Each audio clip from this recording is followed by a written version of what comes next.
작은 서점.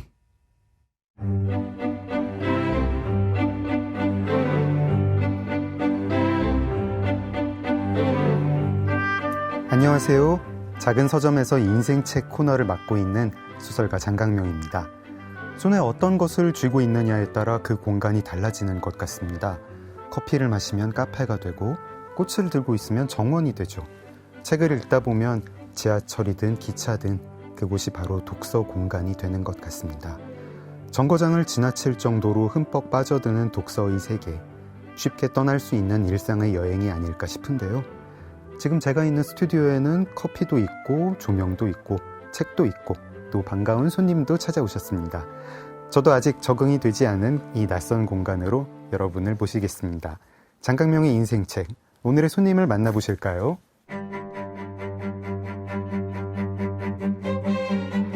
오늘 소개할 분은 건축가이자 도시철학자인 유현준 교수입니다. 홍익대학교 건축학부 교수로 재직 중이며 공간인간, 유현준의 인문건축 기행 등 다수의 책을 쓴 저자입니다. 그가 운영하는 유튜브 채널 셜록 현주는 136만의 구독자를 갖고 있습니다. 일상의 공간을 새롭게 바라보게 해주는 그의 통찰력은 많은 사람들에게 영감을 주고 있습니다. MIT와 하버드에서 수학했으며 고분 옆 미술관으로 주목받은 경주의 미술관 등 국내외 다양한 건축 프로젝트와 강연 활동도 활발히 이어가고 있습니다. 건축을 넘어 사람과 도시를 연결하는 스토리텔러입니다.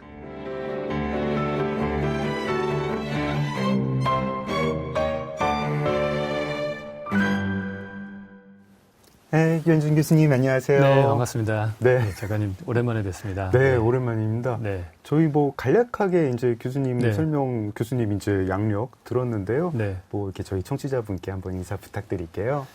네, 안녕하세요. 홍익대학교 건축도시대학의 유현준 교수입니다. 요즘은 셜록 현준으로 더 많이 활동하고 있는 것 같습니다.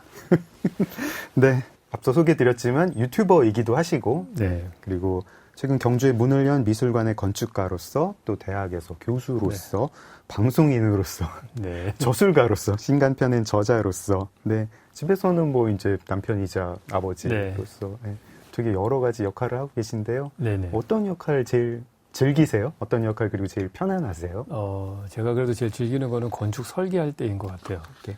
네. 근데 가장 행복할 때이기도 하지만 제일 스트레스를 많이 받는 때이기도 합니다. 그러니까 제가 어떻게 할 수 없는 그러한 불가항력적인 상황들이 많이 부닥치게 되거든요. 네. 그러니까 최근에 혹시 브루탈리스트라는 영화 보셨나요? 못 봤습니다. 네. 아카데미상 나무주연상 네. 받은 그 영화죠? 네, 그 영화 보면은 건축가의 애환이 잘 드러나는데 자기가 어떻게 할 수 없는 여러 가지 변수들이 막 나옵니다. 근데 그게 대부분의 것들은 제가 어떻게 할 수 없는 것들이 많아요. 심의위원들이 이렇게 바꿔라 저렇게 바꿔라 하기도 하고 허가권자가 안 된다고 하기도 하고 그러니까 저희들이 법을 다 지키더라도 그거 이상의 거를 이렇게 저렇게 간섭을 하는 게 많아서 그런 거 닥칠 때 되게 스트레스를 많이 받죠. 제가 이제 나이가 이제 50에 가까우니까 네. 주변 친구나 아니면 네. 선배들 중에 이렇게 어렸을 때부터의 꿈이라고 어디 시골 내려가지고 집을 짓는 분들이 계세요. 네네네. 그리고 다들 너무나 한결같이 한 네. 1, 2년 짓다가 네, 안 가시는 게 낫습니다. 네. 그래서 집 짓는 게 이렇게 어려운가? 네. 이제 건축가한테 맡긴 사람도 그렇게 스트레스를 받는데 엄청 스트레스 받죠. 네, 그럼 그 짓는 건축가는 정말 얼마나 스트레스를 받을까? 네. 근데 아마 건축주가 더 스트레스 받으실 거예요. 그런가요? 네, 돈을 내야 되는 거니까 또. 정말 이렇게 뜻대로 되는 게 아닌 것 같더라고요. 네. 네, 무슨 천재지변 꼭 한 번씩은 네네, 맞습니다. 겪는 것 같고. 저는 이렇게 읽고 쓰는 사람이라 참 행복합니다. 글자는 그래도 좀 이렇게 다루기 쉬워서. 네. 교수님도 근데 읽고 쓰시는 분이시죠. 최근에 네. 이제 공간인간 신간을 네. 내셨는데 저희가 2부에서 이 책 이야기를 좀 하기는 할 건데 네. 그래도 잠깐 소개 좀 해주세요. 그러니까 공간인간은 사실 제가 세계사를 쭉 볼 때 너무 어렸을 적에 별로 안 좋아했어요. 세계사 시간, 역사 시간을. 왜냐면 대부분 다 이렇게 전쟁 중심으로 하고 왕 이름하고 외워야 될 연도 너무 많고. 저희 어렸을 때 특히 그 연도 외우라는 게 역사의 거의 전부였던 것 같아요. 그거 사실 대충 외워도 되는 건데. 그렇죠. 시험 문제로 꼭 연도가 나와서 근데 그거가 외우는 과목이라는 어떤 스토리를 이해한다기보다도 외우는 것들이 너무 많고 그리고 제가 개인적으로 삼국지 별로 안 좋아하거든요. 아, 그러십니까? 네, 삼국지가 거기 나오는 영웅이라고 하는 사람들이 주로 대부분 다 사람 많이 죽인 사람 순서로 영웅이어가지고 그렇죠. 네. 그래서 별로 그렇게 탐탁지 않게 생각하는데 이게 인간의 너무 안 좋은 부분만 부각해서 역사를 보는 게 아닌가 하는 생각이 드는데 네. 보면은 가끔 가다가 전문가분들이 자기의 전공 분야에 맞춰서 그 시각으로 역사를 좀 보시는 분들이 가끔 계시는데 네. 저도 그런 분들을 약간 흉내내보고 싶었어요. 그래서 사실 인간의 긍정적인 부분들, 사실 인간이 사실 계속해서 협력하면서 갈등을 어떻게 줄이고 화합하면서 더 큰 집단을 이루고 더 많은 걸 이루려고 해왔던 노력들이 있는데 그 흐름에 있어서 건축이 되게 중요한 역할을 했다고 보거든요. 네. 그러니까 역사가 계단처럼 진화할 때 그 중간에 그 계단 턱을 올라가는데 건축 공간이 되게 큰 역할을 했는데 그거를 좀 얘기해보고 싶었습니다. 그래서 쭉 쓴 겁니다. 역사가 발전할 때 건축 공간이 네. 어떤 영향을 미쳤느냐. 네. 저희 2부에서 조금 더 자세히 이야기 나눠보기로 하고요. 네. 오늘은 교수님이 쓰신 책이 아닌 책 네. 네. 이야기를 하겠습니다. 저희가 이제 게스트 분께 인생 책을 3권을 뽑아달라라고 네. 부탁을 드리고 그 중에 한 권을 제가 좀 읽을 수 있을 것 같은 책을 골라가지고 네. 읽고 말씀을 나누고 있습니다. 네. 근데 인생 책 3권을 뽑아달라고 말씀을 드렸더니 왠지 이런 책을 꼽아주실 것 같은 책을 3권을 꼽아주셨습니다. 아, 네네. 네, 미치오 카쿠의 초공간, 프리초프 카프라의 현대물리학과 동양사상, 네. 그리고 제레드 다이아몬드의 총균쇠를 네. 꼽아주셨는데 세 책이 다 뭐 건축 얘기는 아니잖아요. 네. 건축 얘기는 아닌데 다 공간에 대한 이야기이고 그래가지고 그러네요. 네, 왠지 유현준 교수님이 이런 책 꼽으실 것 같다라고 네. 생각을 했고 좀 약간 교수님 이제 독서 편력 같은 게 좀 궁금했어요. 네. 이렇게 네. 일부러 좀 공간에 대한 책을 찾아 읽으시나 그러면서 좀 어떤 뭐 영감 같은 걸 얻으시나 사실 뭐 공간 인간도 이 중에서 이제 네. 집 짓는 이야기는 사실 없죠. 네, 없는데 네. 네. 그런 것 좀 궁금했고 그리고 이 세 책 중에 네. 저희는 오늘 이제 미치오 카쿠의 초공간을 이야기를 할 건데요. 네. 그리고 뭐 총균세야 뭐 이제 워낙 유명한 네. 책이니까 근데 저 만만치 않아 보이는 현대물리학과 동양사상 네. 이 책은 좀 어떤 책인가 좀 궁금하기도 합니다. 네. 일단은 저는 제가 좋아하는 책들은 사실 공간이라서가 아니고 그 책들의 공통점이 대부분 한 분야의 큰 전문가분들이 자기 전문 분야를 일반인들에게 쉽게 설명하기 위해서 쓴 책들이라고 보거든요. 교양서들. 네, 교양서들이고 그리고 독특한 자기만의 관점이 있는 분들인 것 같아요. 그렇죠. 그걸 통해서 쭉 약간 큰 스케일의 이야기를 훑어가면서 하는 책들을 좋아하는 것 같습니다. 네. 특히 뭐 현대물리학과 동양사상은 물리학자가 쓰신 분인데 동양사상에 대해서 그러니까 말씀하신 대로 동서양을 넘나드는 공간적이기도 하면서 네. 시간적으로 보더라도 20세기에 계신 분이 몇천 년 전의 사람들의 생각을 이렇게 연결해서 생각하는 거잖아요. 그렇죠. 그래서 제가 항상 흥미롭게 느끼는 거는 그런 것 같아요. 이야기의 구조를 읽어낸 다음에 그거의 공통점, 구조상의 공통점을 비교하는 것들이나 뭐 이런 걸 되게 흥미롭게 보는 것 같고요.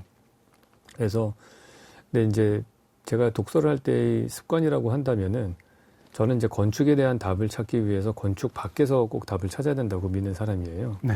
그래서 학교 다닐 때도 건축책은 안 읽었습니다, 일부러. 어. 그러니까 마치 교과서 없이 참고서로만 공부하는 것 같다는 생각을 많이 했거든요. 네.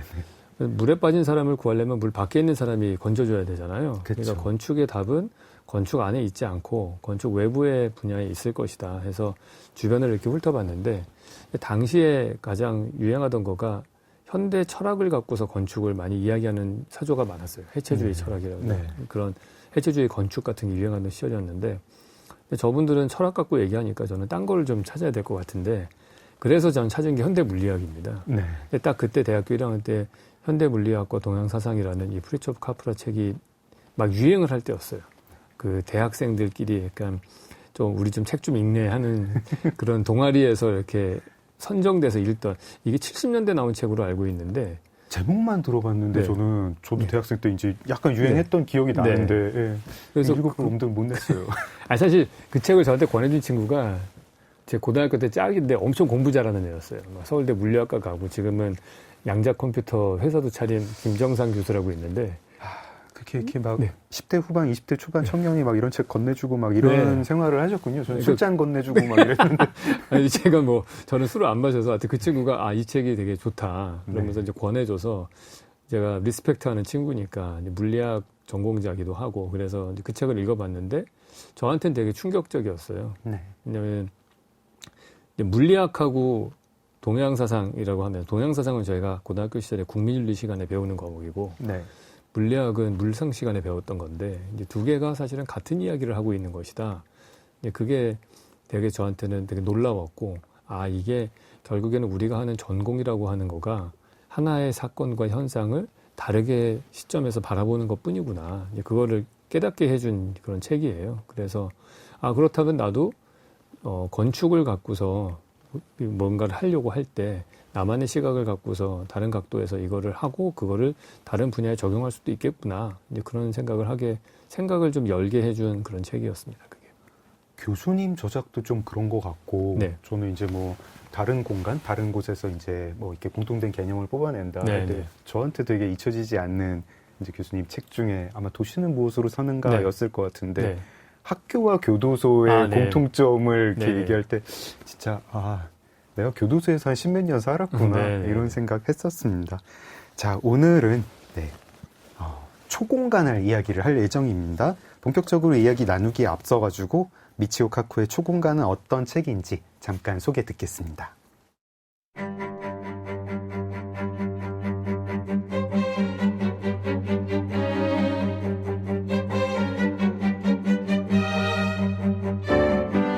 미치오 카쿠의 초공간은 다차원 우주와 현대 물리학의 혁신적 이론들을 일반 대중에게 알기 쉽게 설명한 과학 교양서입니다.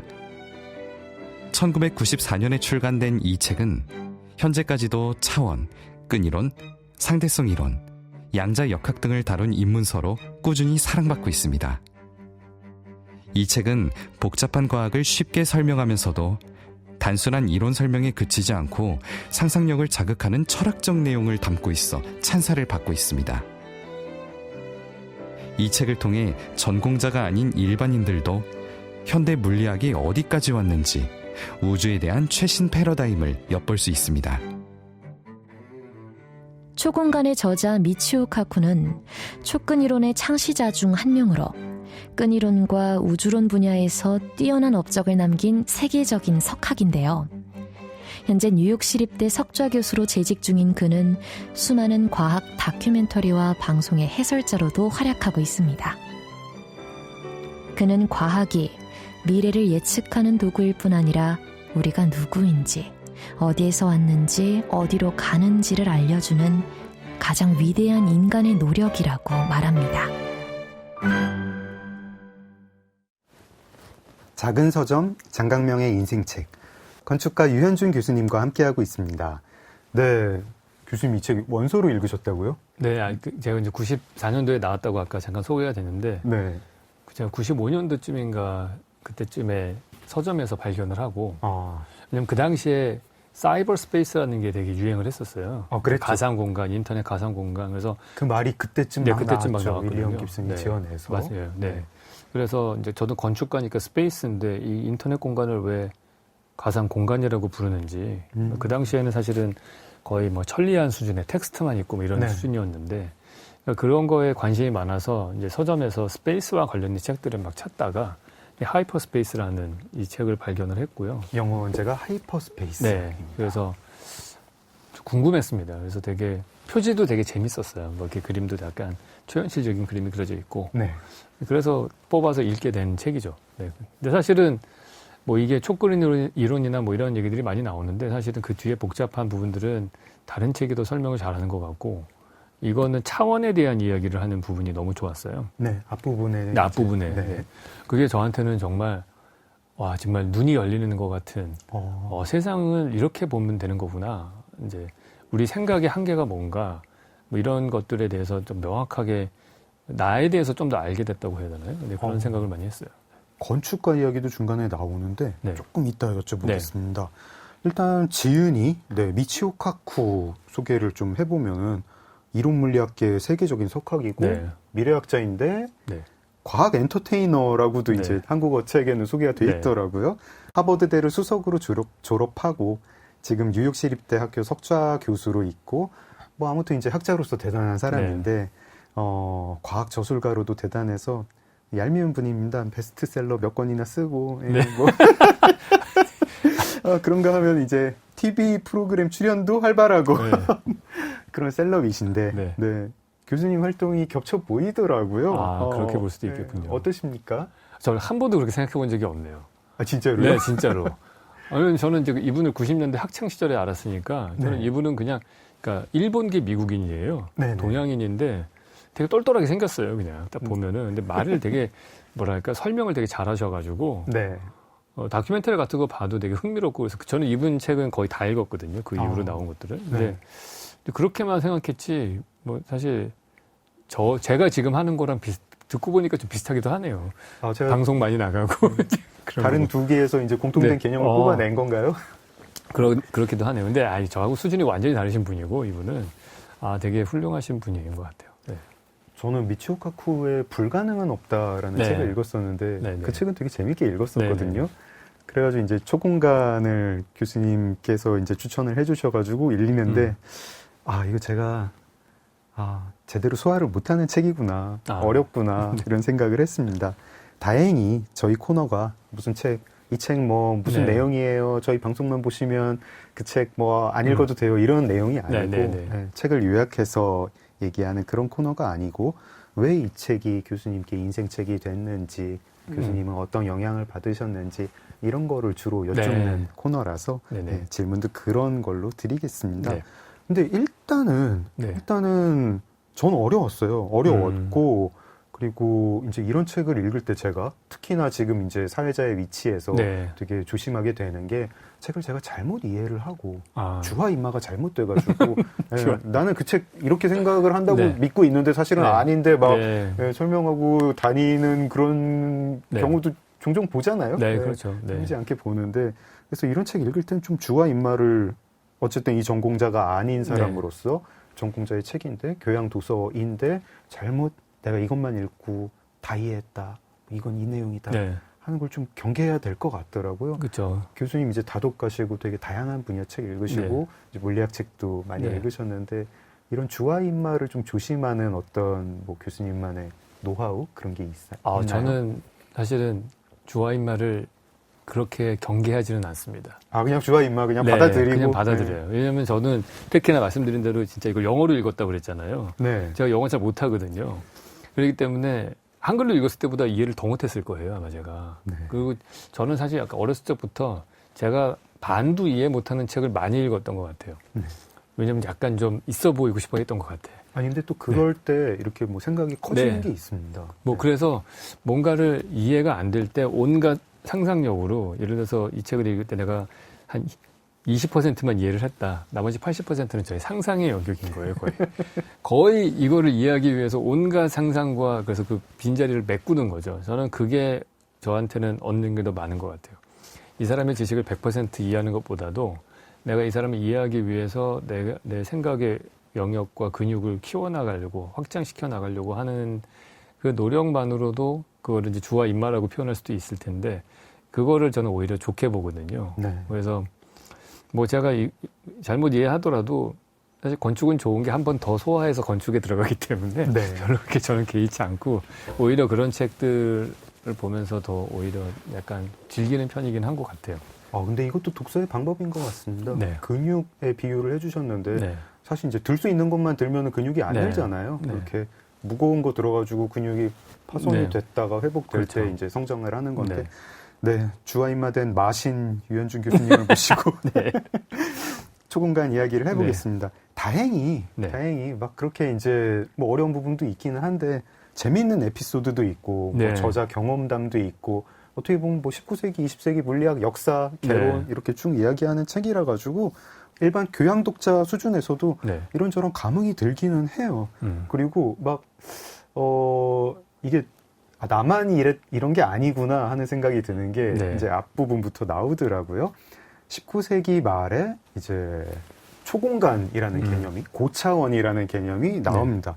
뭐 이제 비유클리드 기하학이라고도 하고 리만 기하학이라고도 하는 그런 기하학이 나오고 고차원 공간이라는 개념이 당대 지식인들한테 쫙 퍼지는데 당대 지식인들도 뭐 그거를 잘 이해한 건 아니지만 어쨌든 고차원이라는 공간을 듣고 이거를 해석을 하기를 거기 책에 되게 재밌는 게 이게 바로 유령이 머무르는 공간 아니냐 이런 식으로 이제 오해를 네네. 하는 사람이 나오고 심지어 물리학자 중에도 그런 네. 예, 생각을 하는 사람이 있다고 그렇게 나왔다고 하더라고요. 네. 저희가 뭐 그렇게 생각해도 되는 거겠죠? 저도 뭐 네. 아니 그게 아니라고 또 증명된 바도 없는 거니까. 네. 그러니까 사실 제가 이 책이 좋았던 가장 큰 이유 중에 하나가 사실 그거예요.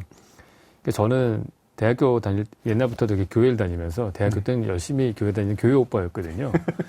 성경 공부도 너무 많이 이미지가 해요. 많네요. 네. 그래가지고 그런 사람인데 우리가 일상에서 배우는 과학적인 지식하고 성경에서 얘기하는 뭐 기적이라든지 이런 얘기들은 말이 안 되는 게 너무 많잖아요. 그 그렇죠. 괴리들이. 근데 이 책 초반부를 딱 읽으면서 그런 내가 이해할 수 없는 것들의 그 사건이나 의미 같은 것들이 이 하이퍼스페이스라고 하는 고차원의 개념으로 이해를 하는 순간 그렇게 이해될 수 있겠구나. 그런 게 나와요. 그러니까 저는 제일 감명 깊게 봤던 부분이 이 책의 초반부에 보면은 평평한 세상. 네. 그러니까 삼각형, 사각형 원이 서로를 쳐다볼 때는 선으로밖에 안 보이고 저는 그 얘기가 너무 좋았어요. 그게 맞아, 그렇지. 그러니까 나는 위에서 내려다보면은 삼각형, 원, 사각형이 구분이 되지만은 2차원의 존재인 삼각형, 사각형 원은 서로를 보면은 1차원으로밖에 안 보이는, 선으로밖에 안 보이는 거죠. 2차원 존재들이 있으면 우리가 위에서 올려다 보면은 그게 이제 동그라미, 세모, 네모로 보이겠지만 자기들은 옆면만 보면 다 선이고 그렇죠, 선이죠. 그들에게 아무리 3차원을 설명을 해도 그들은 이해를 못하는 하지 거죠. 못하는 거죠. 그리고 저희에게 지금 4차원이란 무엇인가, 그렇죠. 5차원이란 무엇인가 아무리 설명을 해도 모르는 저희는 거죠. 설명을 못할 거고 심지어 그 2차원 원을 거기서 들어가지고 3차원 공간을 체험을 시켜줘도 그들의 언어는 3차원을 묘사할 수가 없을 것이고 그렇죠. 그들의 체험 자체도 굉장히 이상한 체험이라고 그렇죠. 얘가 사라졌다가 나타났어. 내가 붕 떠가지고 니들을 잠깐 봤는데 뭐라고 얘기를 해줘도 아무리 해도 못 알아들을 그렇죠. 것이고 그러니까 그런 많은 이해 안 되는 부분들이 이런 9차원의 것들로 하면은 그래 당연히 내가 이해 못하는 걸 수 있겠구나 내지는 그렇게 내가 볼 때는 말이 안 되는 것처럼 보이겠구나 뭐 그런 것들이 되게 재밌었어요. 그래서 이 책을 보면서 아마 그 19세기 말 20세기 초의 지식인들도 그런 신선한 충격을 많이 받았던 것 같아요.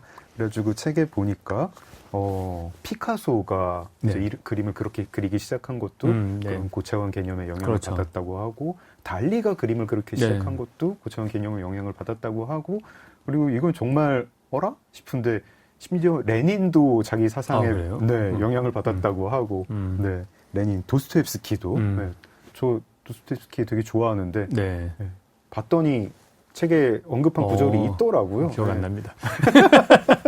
책 읽기 전에 몰랐어요. 그리고 이제 건축가 얘기가 나옵니다.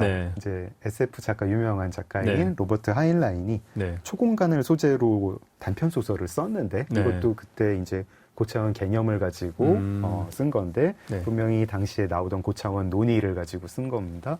이제 초입방체. 그러니까 정육면체, 뭐 직육면체는 이제 면 6개를 전개도로 그릴 수 있는데 그럼 초공간의 입방체도 3차원 직육면체 6개로 전개도를 만들 수 있다. 이런 얘기가 나왔고 하인라인의 소설에서는 건축가가 그 사실에 영감을 받아서 그런 집을 지었는데 그때 하필 지진이 나는 바람에 뭐가 어떻게 돼가지고 거기에 있는 사람들이 진짜 초공간으로 들어갔다. 그러면서 이제 뒤에 뭐 벌어지는 이야기들이 나오는데 유쾌하기도 하고 신선하기도 하고 그리고 SF 작가의 상상이지만 그 안에서 어쨌든 건축가가 그 고차원 개념에 되게 영향을 받았다는 게 그럴 법하고요. 교수님 작업하실 때는 뭐 이렇게 고차원 이런 게 좀 이런 고차원이라는 개념 이런 게 좀 영향을 좀 줬을까요? 아니, 건축 설계할 때는 사실은 저희는 아까 그 삼각형, 원, 사각형 같은 그 케이스에서 보시다시피 3차원의 존재인 우리는 2차원은 완전히 이해하지만은 3차원의 존재인 우리가 3차원을 이해할 수는 없잖아요. 그렇죠. 근데 우리는 공간은 3차원이거든요. 그런데 3차원을 우리가 어떻게 이해를 하겠어요? 저희가 사실은 이제 뭐 투시도라는 걸 그려가지고 하지만 그건 사실 그냥 그 우리가 뭘 공간을 본다는 것도 망막에 캡처되어 있는 이미지를 2차원 정보일 뿐인 거거든요. 네. 근데 이제 이 책을 보면서 이제 생각해낸 저만의 생각들이 그런 거예요. 그러니까 우리가 인터넷도 그렇고 모두 그렇고 2차원의 정보를 흡수해가지고 우리는 시간을 통해서 살잖아요. 네. 그 단기 기억이라는 걸 통해가지고 3차원의 시간의 네 번째 차원이라고 보통 얘기하는 시간의 도움을 받아서 2차원의 정보를 갖고 3차원을 컨스트럭트 하는 거다. 네. 구축해 나가서 이 의식의 산물이다. 이렇게 보는 거예요. 그래서 뭐 고차원의 걸 갖고서 제가 어떤 디자인할 때 이렇게 직접적으로 했어요라기보다는 제가 이런 책들을 보면서 다른 건축가들하고 다른 생각을 하게 된 그 결정적인 거가 저는 건축가지만은 건물하고 인터넷 가상 공간하고를 한꺼번에 아우러서 생각을 해요. 네. 왜냐하면 개인의 1차원적, 그러니까 1인칭적인 체험에 의해서 공간을 인지하는 거라고 보기 때문에 네. 현대인들 같은 경우에 스마트폰을 많이 보잖아요. 네. 그러면 오프라인 공간에서 우리가 물리적인 공간에서 생활을 하다가 가상 공간에서 생활하다가 왔다 갔다 하는 거죠. 그렇죠. 근데 그게 내 머리의 의식의 관점에서 본다면은 사실은 의식이 인터넷 공간에 들어갔다가 현실 세계로 왔다 갔다 할 뿐이지 네. 그냥 24시간과 공간이라는 건 똑같은 거거든요. 네. 하나로 그렇죠. 연결해서 생각하는. 이제 그렇게 해서 약간 조금 더 제가 동양인 출신의 건축가이기 때문에 더 그런 것도 있는 것 같은데 1인칭 관점에서의 의식 같은 것들을 더 많이 건축 설계에 투영하는 것 같아요. 우리 동양 건축은 보시면은 방 안에서 바깥 경치를 바라보는 게 되게 중요하거든요. 1인칭 관점이. 네. 그러니까 서양의 건축들은 위에서 전지적 시점에서 내려다보고서 기하학적으로 설계를 많이 해요. 그러니까 조금 더 약간 3인칭 관점에 가까워요. 서양 사람들의 네, 설계는. 네. 근데 동양 사람들은 상당히 1인칭적이고. 근데 그러다 보니까 제가 가상 공간과 현실 공간을 왔다 갔다 하는 그것도 1인칭 관점에서 하나로 아우르는 그런 개념을 갖게 된 거가 동양인이어서 더 그런 것 같기도 하고 또 하나 이런 책들을 보면서 영향을 좀 받게 된 것 같아요. 저희가 이제 공간을 경험한다는 거에 대해서 그게 뭔가 하고 생각을 해보게 되는데 아까 이제 교수님이 사이버 스페이스라는 네. 그 단어를 얘기하기 전까지 사이버를 왜 스페이스라고 하지 그러니까요. 하는 생각을 못 했는데 네. 지금 뭐 나는 스마트폰 안에서 살아라는 말이 이제 네. 비유가 아니잖아요. 네, 네, 진짜로 그렇죠. 네. 그 안에서 산다는 말 네. 뜻이 되는 거고 제 의식이 그 안에 잠깐 네. 들어가 있으니까 그런 생각을 여태까지 오늘까지 못 했는데 네. 말씀 들으면서 생각을 해보게 됩니다. 네. 네. 저희가 초공간 이야기하고 있는데요. 네. 일단은 뭐 만만치 않은 책이지만 되게 읽다 보면은 이런 생각이 트이는 웨이트 트레이닝이 되는 머리에 웨이트 트레이닝이 되는 책이라고 말씀을 네. 드립니다. 이 책 뭐 읽으면서 함께 들으면 좋을 노래 교수님 추천을 좀 받고 싶은데요. 네. 저는 World in My Eyes. World in My Eyes. 네, 디페시 모드의 노래입니다. 아, 제가 모르는 그룹이네요. 네. 좋아요. 아, 그런가요? 들어보겠습니다. 네. World in My Eyes. 그 말씀이랑 딱 맞는 거군요. 네. 내 눈 속의 세상. 네. 네. World in My Eyes. 들어보겠습니다. 디페시 무드의 World in My Eyes 들었습니다. 작은 서점 장강명의 인생책 건축가 유현준 교수님과 함께하고 있습니다. 네, 미치오 카쿠의 초공간 이야기를 하고 있습니다. 저자가 이 책 주제를 그냥 한 줄로 네. 설명을 해줍니다. 고차원 공간을 이용한 자연 법칙의 통일. 그게 이 책의 주제다. 네. 그래가지고 뭐 다행히 이제 미치오 카쿠가 자기 책을 요약을 해주기 때문에 제가 그걸 읽어드리면 네. 현대물리학이 발전하는 과정 이야기가 한 절반 정도인데 네. 현대물리학은 발전하면서 고차원 공간을 이용해서 여러 법칙들을 통합해왔다. 이렇게 정리를 합니다. 맥스웰 방정식이라고 전자기장을 묘사하는 방정식이 있는데 이 방정식을 3차원에서 기술하면 아주 복잡한데 4차원을 도입하면은 아주 한 줄로 아주 네. 예쁘게 요약이 된다고 합니다. 저는 어떻게 요약되는지 몰라요. 그리고 아인슈타인의 방정식 중에 장방정식이 네. 중력을 묘사하는데 중력장을 묘사하는데 중력장 묘사하는 아인슈타인의 장방정식과 맥스웰 방정식은 5차원을 도입을 하면은 또 우아하게 네. 통일이 된다고 합니다. 그리고 지금 현대물리학은 양자역학과 중력 이론을 통합을 하려고 몇십 년째 고군분투 중인데 이거는 10차원 혹은 11차원을 도입을 하면은 두 이론이 통합이 되지 않을까 이런 생각을 하고 있는 물리학자들이 많고 미치오 카쿠도 그런 사람이고 특히 이제 그런 통합 아이디어 중에 하나로 끈 이론이라는 거를 촉끈 이론이라고도 하죠. 그 촉근 이론을 이제 도입을 해서 네. 열심히 이제 저 같은 무지랭이 독자에게 되게 네. 애정이 뚝뚝 묻어나게 이거 촉근 이론 최고다 네. 이러면서 설명을 하고 있습니다. 근데 이 촉근 이론이 아무튼 이제 고군분투 중인데 이 해결이 안 되니까 네. 이 물리학자 촉근 이론 지지자들이 보이는 반응이 되게 재밌더라고요. 네. 뒤에 보면은 촉근 이론이 왜 이렇게 돌파구를 못 내고 있느냐 하는 데에 대해서 물리학자들이 이런 이야기를 합니다. 이게 원래 21세기에 발견돼야 될 물리학 이론인데 우연히 20세기에 발견됐다. 네네. 무슨 말인고 하니 21세기 물리학이었으면 21세기 수학이 있어가지고 이걸 해결할 수 있는데 아직 수학이 그 단계까지 발전을 못했다. 네네. 그러니까 도구 탓하는 거죠. 그 현대 물리학이 너무나 수학에 의존하는데 네. 아직 수학이라는 도구가 그 정도까지 개발이 되지 않아가지고 물리학도 발전하지 못하고 있다. 네. 저는 이게 이제 물리학자는 세상을 이런 식으로 보는구나 하는 네. 생각도 좀 들더라고요.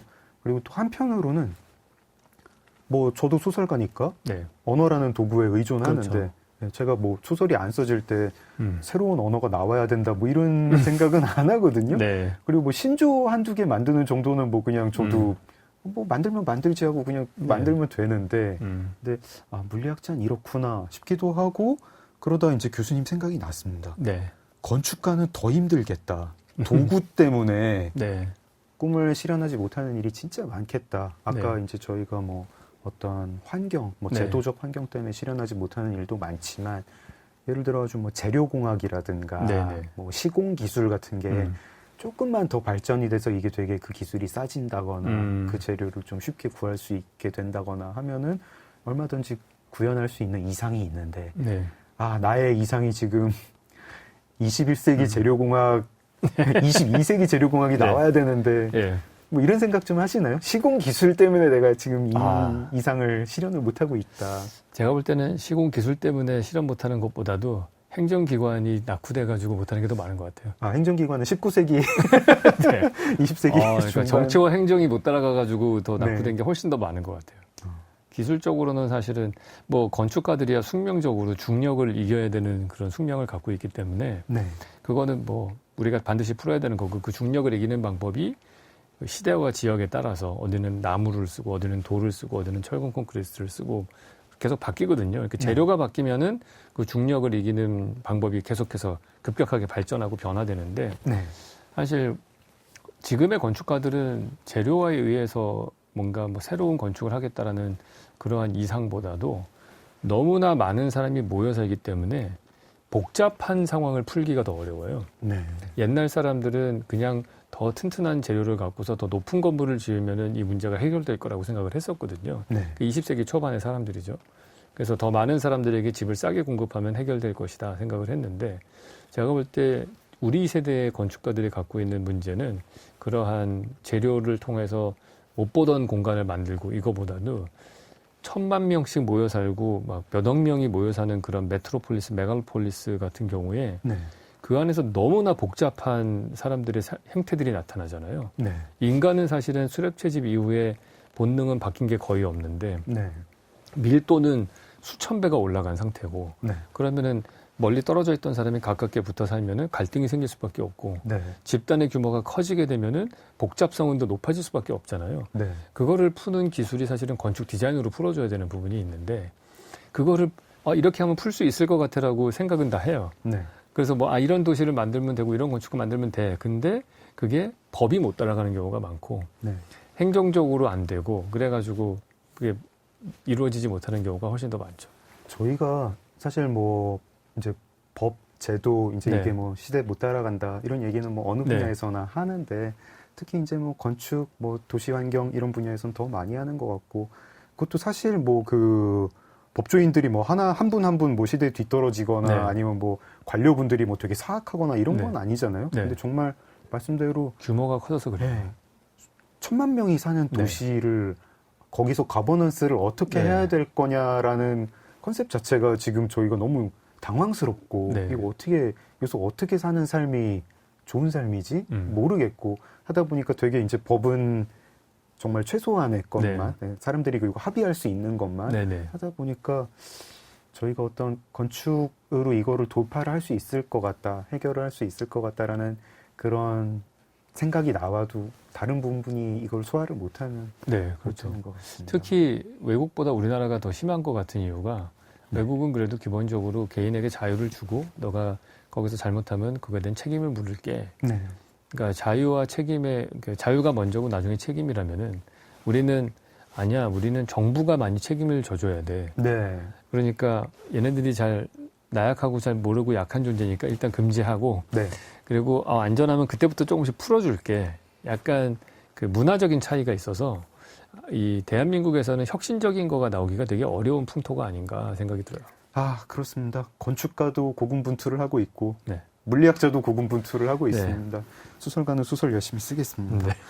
근데 이제 물리학자들의 고군분투 이제 묘사가 상당 부분 나오는데 재밌기도 하고 네. 흥미롭기도 한데 저는 조금 약간 놀란 부분이 있었습니다. 네. 이제 어쨌든 그 중력 이론이랑 양자역학을 통합을 하려고 네. 막 애를 쓰면서 촉근 이론을 막 이리저리 고치고 막 음.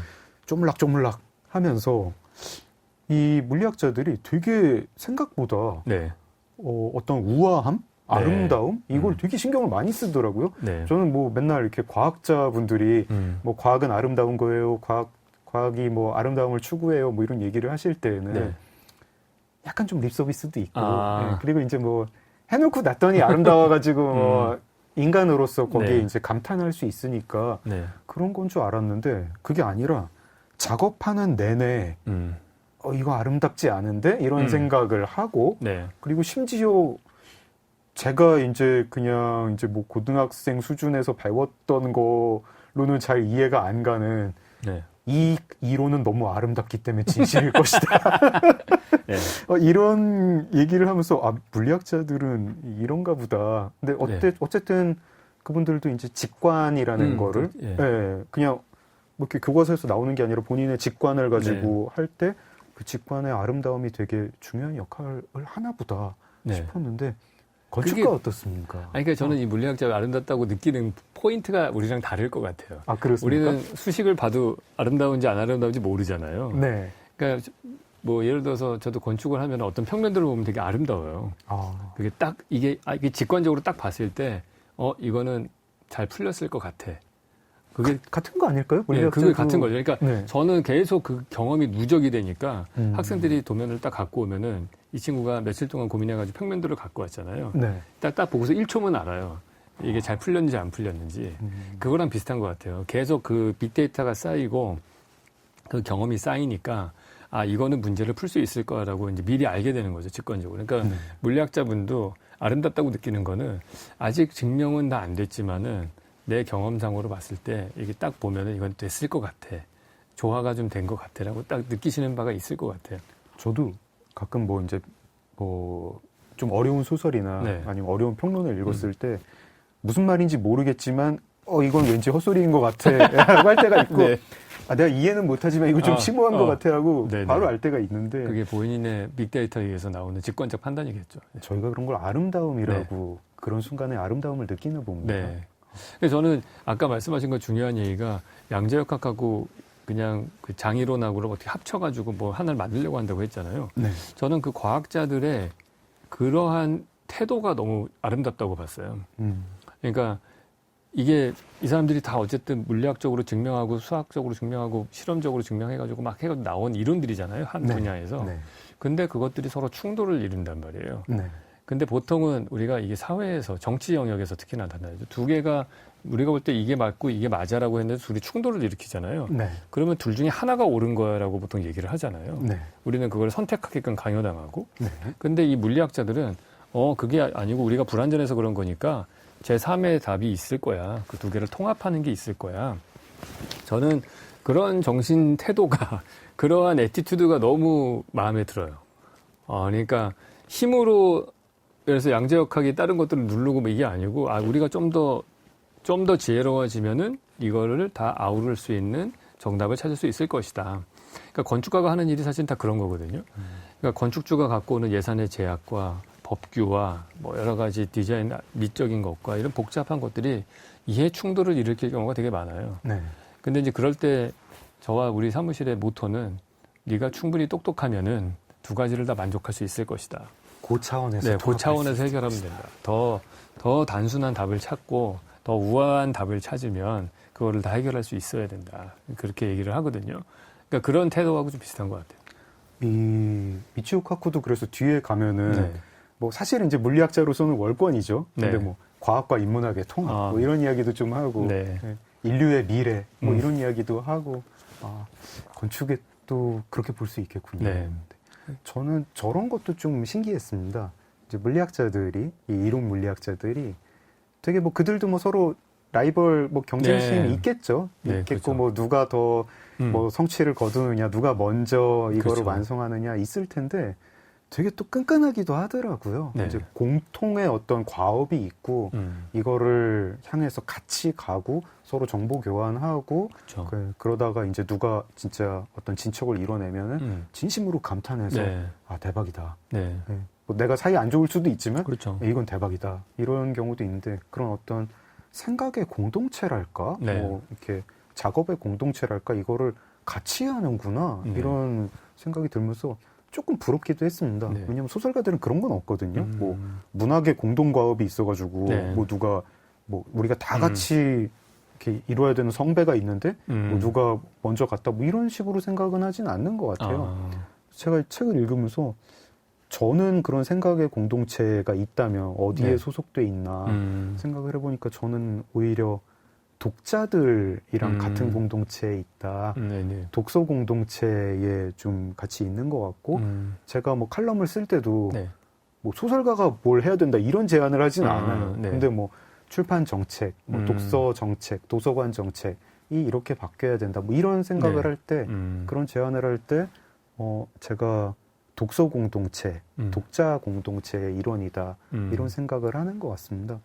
교수님도 이제 한국 사회 제안을 많이 네. 하시잖아요. 네네. 많이 하시고 이제 건축가라는 직업도 있고 네. 뭐 홍익대라는 학교 구성원이기도 하시고요.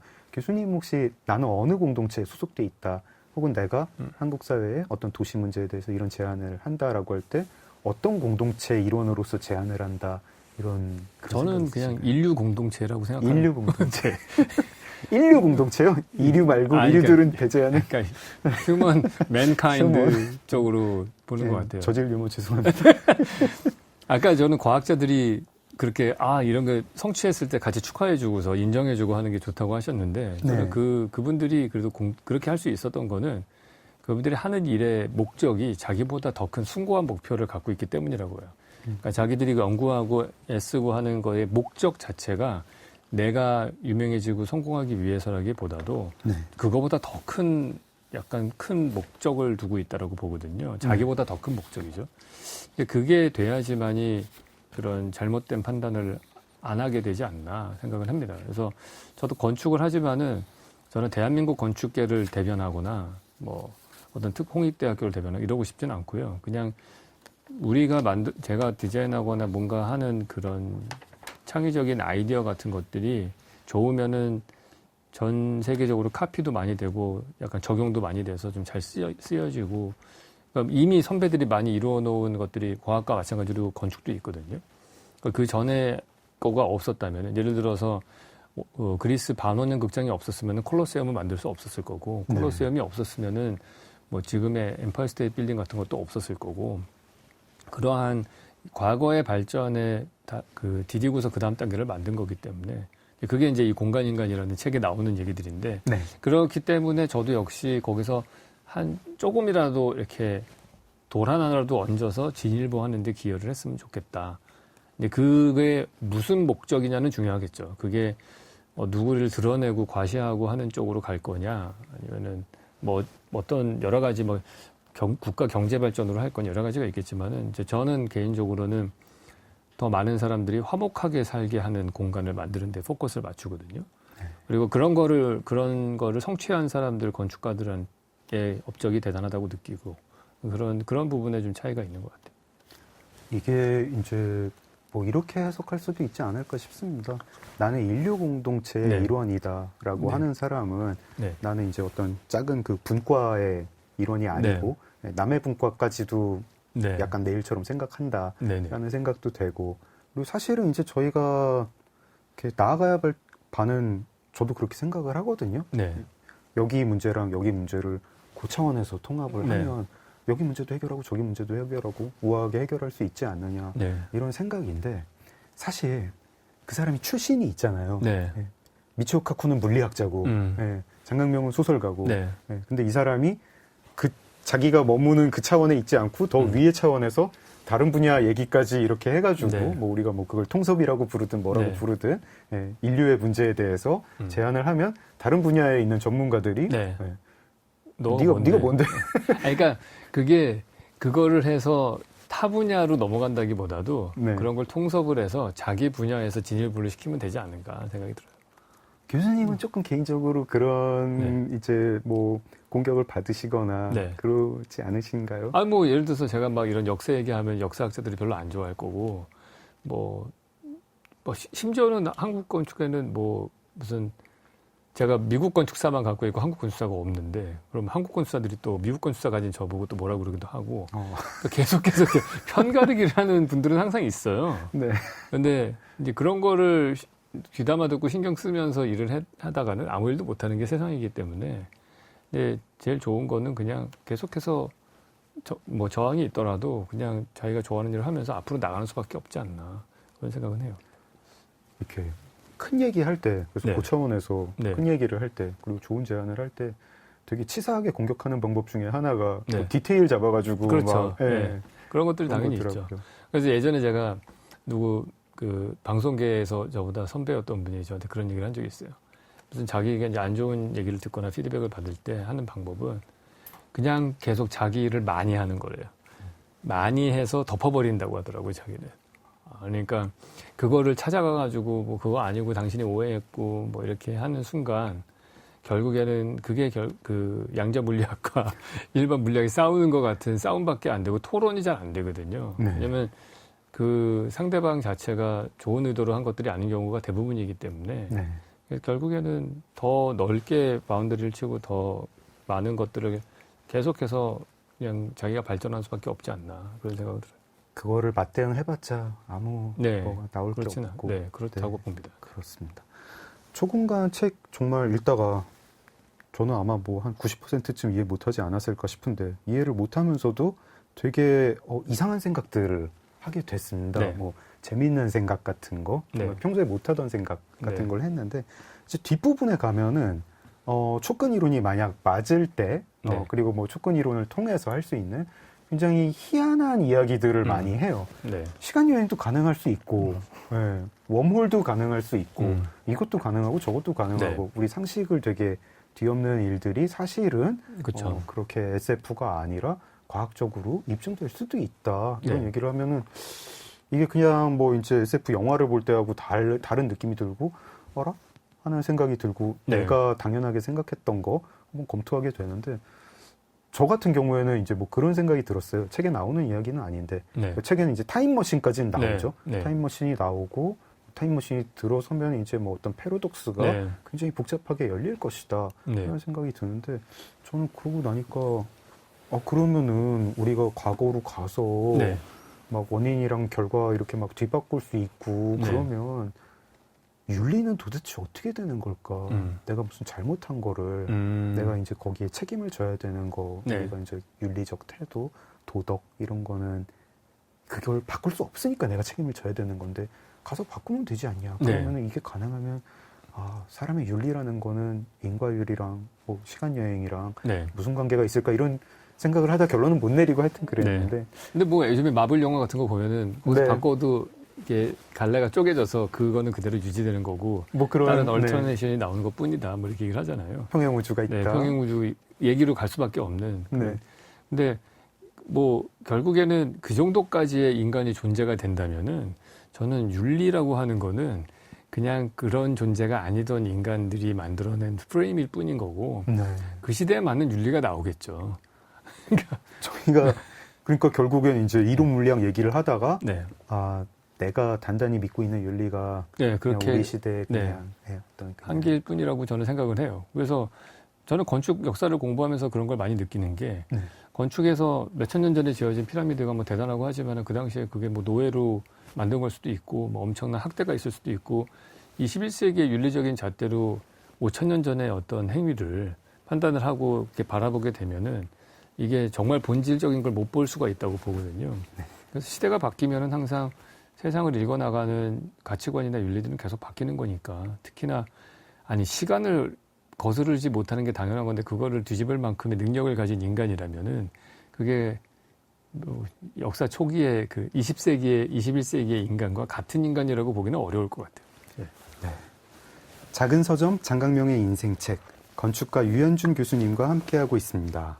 저희 뭐 이론 물리학 책 읽다가 뭐 이런 생각도 해보고 미치오 카쿠 저자가 이 얘기를 들으면 뭐 무슨 반응을 보일지는 잘 모르겠는데요. 정말 많은 이야기를 나눴습니다. 벌써 1부를 마무리할 시간이 됐는데요. 오늘 나누지 못한 책 얘기 그리고 교수님의 인생 얘기는 내일 더 나누도록 하겠습니다. 끝으로 유현준 교수님의 추천곡 한 곡 들으면서 마무리할까요? 뭐 교수님 무슨 인생곡 내지는 뭐 이 책이랑 어울리는 노래 하나 추천해 주십시오. 저는 트와일라이트 이에로 노래로 엔딩을 하면 좋을 것 같습니다. 이에로의 트와일라이트 들으면서 마무리하겠습니다. 소설가 장강명이었습니다. 고맙습니다.